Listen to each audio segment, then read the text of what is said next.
getting canceled, and you touched on this in the beginning, I apologize, I was a little late, but you said you would take the money from Trex and apply it to transportation, local transportation, so I want to hear you please, hopefully, give some kind of a promise that that is going to happen, that the budget is going to be increased in 2013 for local transportation. Okay, the gentleman was asking a question about canceling Frex and Front Range Express. And I'd like to explain that, first of all. Here's what I was told, that Frex serves on an average every day 75 residents in our community. Get on this bus going to Denver every day, 75 plus or minus people. Another 75 people get on in Monument. So that's 150,000 people from El Paso County that are served by Frex. It's a great service. I haven't been on that bus, but I've seen it. They're $500,000 buses, by the way, free Wi-Fi and so forth. But that's 150 people a day are served by that. Another 50 get on in Denver coming the other way. Now, this started out as a grant from the state. I've learned this quickly.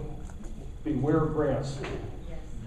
Because they terminate and then we're expected to continue something we don't have the money for. It's called an unfunded mandate. So we looked at Frex and we said, okay, we're losing $800,000 a year right now on this Frex service. It's projected to grow to $1.5 million deficit, Frex is, within a couple years, I think, by 2015. So within a couple years, to serve 75 people, we're going to be losing, if you will, $1.5 million. Okay, that's that data point. And by the way, nobody helps us pay for it, not the Colorado Department of Transportation, which should be, in my opinion. Denver doesn't pay to help with that service, nor does Castle Rock, nor does Monument. Colorado Springs split the entire bill. At the same time, we have about 4,000 people locally who depend on local bus service, and we cannot provide them with enough service. We no longer have evening service, sirs, you probably know. We don't have evening service, we don't have Sunday service. Even the daytime routes are limited. If you live in southeast Colorado Springs and have to go all the way up to the county's Citizen Service Center where the health department is now, and social services, is going to take you an hour to get there, and you're going to have to transfer to get there. So my position is, how can we subsidize, frankly, a desirable but not necessary service to Denver that serves, even if say 150 people here in Monument, when we can't take care of 4,000 people? Here's another way to look at it. The average Frex rider earns $72,000 a year. The average intra-city bus rider here locally earns somewhere between $15,000 to $20,000 a year.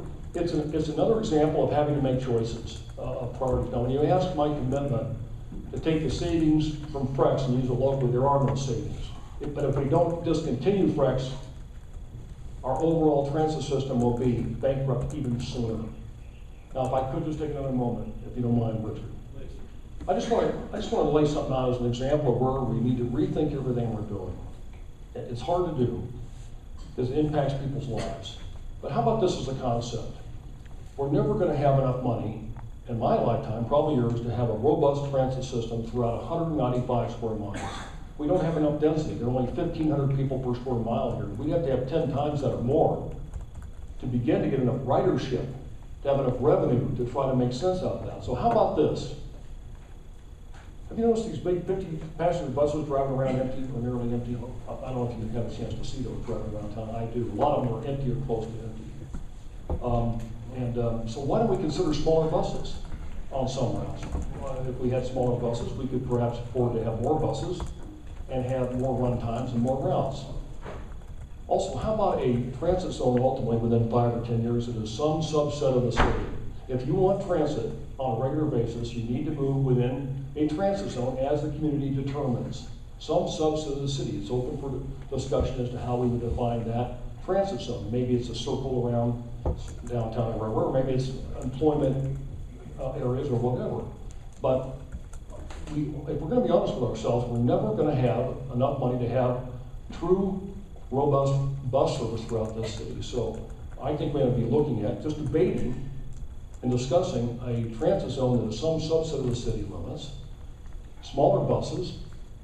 I believe we ought to be partnering. District 11 approached City of Colorado Springs a couple of years ago, I'm told, and offered to let us use their buses. Now that's not as comfortable as riding on a regular bus, riding in a school bus, but it'll get you there.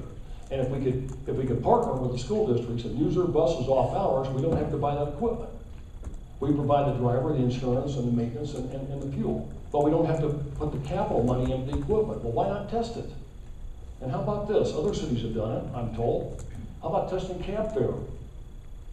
If we have 4,000 riders on the bus, and they each ride 5 days a week, or let's just say 250 total days, and let's say we had to pay $20 for cab fare, isn't that about $20 million? What are we spending right now on transit for you? About 23 million?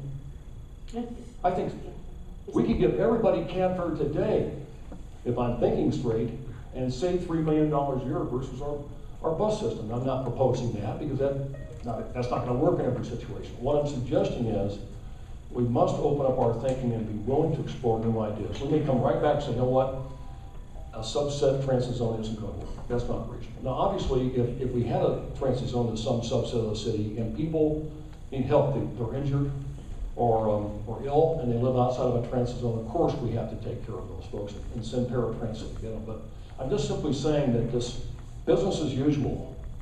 Everything's incremental. Last year we spent this much. This year is 2% more on everything. Never change anything we're doing. Isn't going to work. Hope that helps you. Wish we had savings from Prex, but we don't. Richard?